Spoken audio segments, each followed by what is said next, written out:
Hi எல்லோருக்கும் வணக்கம். நான் உங்கள் மாரியப்பன். நம்ம இன்றைக்கி பார்க்க போகிற தொகுதி என்னென்னு பார்த்தீங்கன்னா நன்னிலம் தொகுதி. ரொம்ப விறுவிறுப்பான தொகுதி. இங்கே அஇஅதிமுக சார்பாக பார்த்தீங்கன்னா அண்ணன் ஆர்காமராஜன் 3 முறை, அதாவது 2011, 16, 21 3 முறை மக்கள் பெருவாரியான வாக்குகளை ஜெயிக்க வச்சிருக்கிறாங்க. இப்போ பார்த்தீங்கன்னா 2020 வரப்போக எலெக்ஷன்லையும் பார்த்தீங்கன்னா அண்ணன் தான் ஜெயிப்பாங்க, அவங்க பெருவாரியான வாக்குகளை ஜெயிப்பாங்கங்கிற மக்களுடைய கருத்தை முன் வைக்கிறாங்க. ஏன் அப்படி சொல்கிறீங்க என்னன்னு கேட்கக்குள்ள அவங்கள்டேருந்து வர ரிப்ளை என்னன்னு பார்த்தீங்கன்னா, மக்களுக்காக நலப்பணி திட்டங்கள்லாம் நிறைய செஞ்சுருக்காங்கிறாங்க. எந்த மாதிரி நலப்பணி திட்டங்கள்னு கேட்கக்குள்ள, அதாவது 2011 ஒரு கலைக்கல்லூரி, ஒரு ஹைடெக் எஜுகேஷன் கலைக்கல்லூரி, ஆர்ட்ஸ் அண்ட் சயின்ஸ் காலேஜை திறந்து வச்சுருக்கிறாங்க. ஒரு ஊரையும் கனெக்ட் பண்ணியிருக்கிறாங்க. பஞ்சாயத்தையும் கனெக்ட் பண்ணியிருக்கிறாங்க. ரோட் மூலயமா, பிரிட்ஜ் மூலயமா.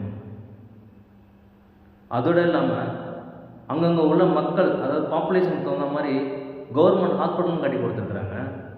அண்ணன் நன்னிலம் தொகுதி பஞ்சாயத்தை பார்த்தோன்னா ஒவ்வொரு கிராமம், ஒரு கிராமத்துலேயும் ஒரு ரோடு போட்டு கொடுத்துருக்குறாங்கன்றதான் அவங்களோட கருத்தை முன்வைக்கிறாங்க. இப்போ 2026 பொறுத்தவரை பார்த்தீங்கன்னா பெருவாரியான வாக்கு வித்தியாசத்தில் ஜெயிப்பாருங்கிறாங்க. என்ன காரணம் பார்த்தீங்கன்னா, அண்ணா ஒரே எண்ணமாக பார்க்குறாரு. அண்ணன் நன்னிலம் தொகுதியில் 3 முறை இருந்தார். ஒரு ஜாதி சண்டை, மத சண்டை, அப்புறம் கற்பழிப்பு, கொலை, கடத்தல், மணல் கடத்தல், இந்த மாதிரி எதுவுமே இல்லை.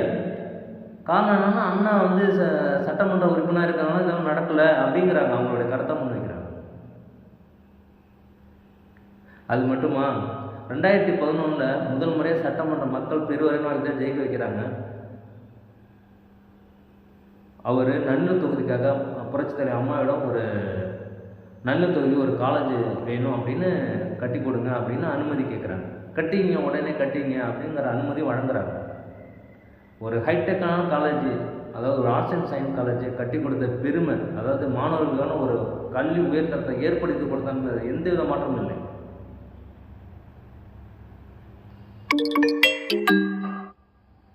ஒரு சின்ன ஒரு கிராமத்தில் போய் கேட்டால் கூட அண்ணன் பேரை சொல்கிறவருக்கு அண்ணா அந்த மாதிரி நலத்திட்டங்களை பண்ணியிருக்கிறாங்க.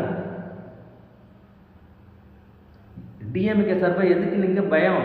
அதாவது எப்படின்னா, அண்ணனை எதுக்கு ஜெயிக்க முடியாதுங்கிறது தெரியுது. யாரை நிப்பாட்டலாங்கிறத அவங்க கதி கலங்கி இருக்கிறாங்க. இஸ் த ப்ரெஷர், அவங்களுக்கு நிறைய ப்ரெஷரில் அண்ணன் மூலயமா கிடைக்குது. இதுதான் உண்மை. மேலும் நம்ம இன்னொரு லாங் வீடியோவில் நம்ம பார்க்கலாம். ஓகே, இந்த வீடியோ பிடிச்சிருந்தா ஷேர் பண்ணுங்கள், லைக் பண்ணுங்கள். உங்களுக்கு ஏதாவது ரிப்ளை பண்ணால் கமெண்ட்டில் சொல்லுங்கள். Thank you, bye by.